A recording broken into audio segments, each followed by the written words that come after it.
नमस्कार. श्री स्वामी समर्थ. मृत्यूची सुरुवात पोटापासून होते. आतडे साडण्यापासून वाचवायचे असेल तर या गोष्टींचे सेवन करणे बंद करा. तुमचे शरीर आतून नाही तर तुमचे शरीर बाहेरून नाही तर आतून खराब होत असते आणि त्या खराबीची सुरुवात तुमच्या आतड्यांपासून होते.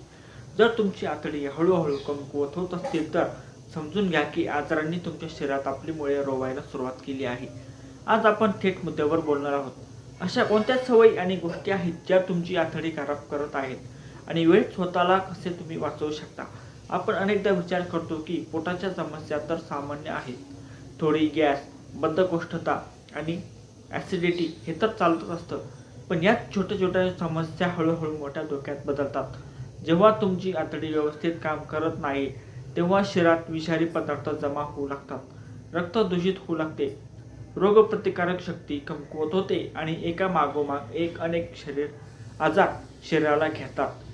तुम्हाला हे जाणून आश्चर्य वाटेल की आपल्या शरीरातील जवळपास 70% रोगप्रतिकारक शक्ती ही आपल्या आतड्यांशी संबंधित आहे. म्हणजे जर आतडी निरोगी असतील तर शरीर मजबूत असते आणि जर आतडी खराब असतील तर शरीर आतून हळूहळू तुटत असते. याच कारणामुळे आतड्यांना शरीराचा दुसरा मेंदू असे देखील म्हटले जाते. ती केवळ पचन संस्था नियंत्रित करत नाही तर तुमचा मूड, ऊर्जा आणि मानसिक स्थितीवर देखील परिणाम करते. आता असा प्रश्न आहे की तुमची आतडी खराब होत आहेत की नाही हे कसे ओळखायचे. जर तुम्हाला वारंवार बद्धकोष्ठता किंवा जुलाब होत असतील, पोट फुगत असेल, गॅस होत असेल, तोंडाला दुर्गंधी येत असेल, त्वचेवर पिंपल्स किंवा खाज येत असतील, कोणतेही कारण नसताना थकवा जाणवत असेल किंवा झोप व्यवस्थित लागत नसेल तर ही सर्व चिन्हे आहेत की तुमची आतडी हळूहळू खराब होत आहे. हा तुमच्या शरीराचा अलार्म आहे जो तुम्हाला सावध करत आहे की आता स्वतःची काळजी घ्या. आता थेट त्या गोष्टींबद्दल बोलूया ज्या तुमच्या आतड्यांना सर्वात जास्त नुकसान पोहोचवत आहेत. पहिली आणि सर्वात धोकादायक गोष्ट म्हणजे जंक फूड आणि fast food. Pizza, burger, noodles, French fries हे चवीला जरी चांगले वाटत असले तरी ते तुमच्या आतड्यांचे शत्रू आहेत. यामध्ये फायबरचे प्रमाण कमी असते आणि तेल, मीठ व रसायनांचे प्रमाण जास्त असते. हे तुमच्या आतड्यांमधील चांगले बॅक्टेरिया नष्ट करतात आणि पचनसंस्था कमकुवत बनवतात. दुसरी मोठी चूक म्हणजे जास्त साखरेचे सेवन. जास्त गोड खाण्याची सवय नियंत्रणात नसेल तर ती तुमच्या आतड्यांसाठी विषासारखी ठरू शकते. जास्त साखर खराब बॅक्टेरियांना वाढण्यास मदत करते ज्यामुळे संसर्गाचा धोका वाढतो. म्हणूनच जास्त गोड खाणाऱ्या लोकांना लठ्ठपणा, मधुमेह आणि पोटाच्या समस्या लवकर होतात. तिसरी गोष्ट म्हणजे प्रोसेस्ड आणि पॅकबंद अन्न. चिप्स, बिस्किटे, कोल्ड्रिंक्स, रेडी टू ईट या पदार्थांमध्ये प्रिझर्वेटिव्ह आणि रसायने असतात जी आतड्यांच्या आतील थराला नुकसान पोचवतात. हळूहळू तुमची आतडी कमकुवत आणि आजारी बनतात. चौथी सवय म्हणजे जास्त तळलेले पदार्थ खाणे. पुरी, कचोरी, भजी यांसारखे जड पदार्थ पचायला कठीण असतात. ते आतड्यांवर अतिरिक्त ताण टाकतात ज्यामुळे बद्धकोष्ठता आणि गॅसची समस्या वाढते. पाचवी मोठी चूक म्हणजे डॉक्टरांच्या सल्ल्याशिवाय वारंवार अँटीबायोटिक्स घेणे. अँटीबायोटिक्स केवळ वाईट बॅक्टेरियाच नाही तर चांगले बॅक्टेरिया देखील नष्ट करते. त्यामुळे आतड्यांचे संतुलन बिघडते, पचनसंस्था कमकुवत होते. सहावे कारण म्हणजे कमी पाणी पिणे. पाण्याच्या कमतरतेमुळे शरीरामध्ये घाण साचू लागते. त्यामुळे बद्धकोष्ठतेची समस्या वाढते आणि आतडी व्यवस्थित साफ होत नाही. सातवे महत्त्वाचे कारण म्हणजे ताणतणाव. तुमचा मानसिक ताण थेट तुमच्या पोटावर परिणाम करतो.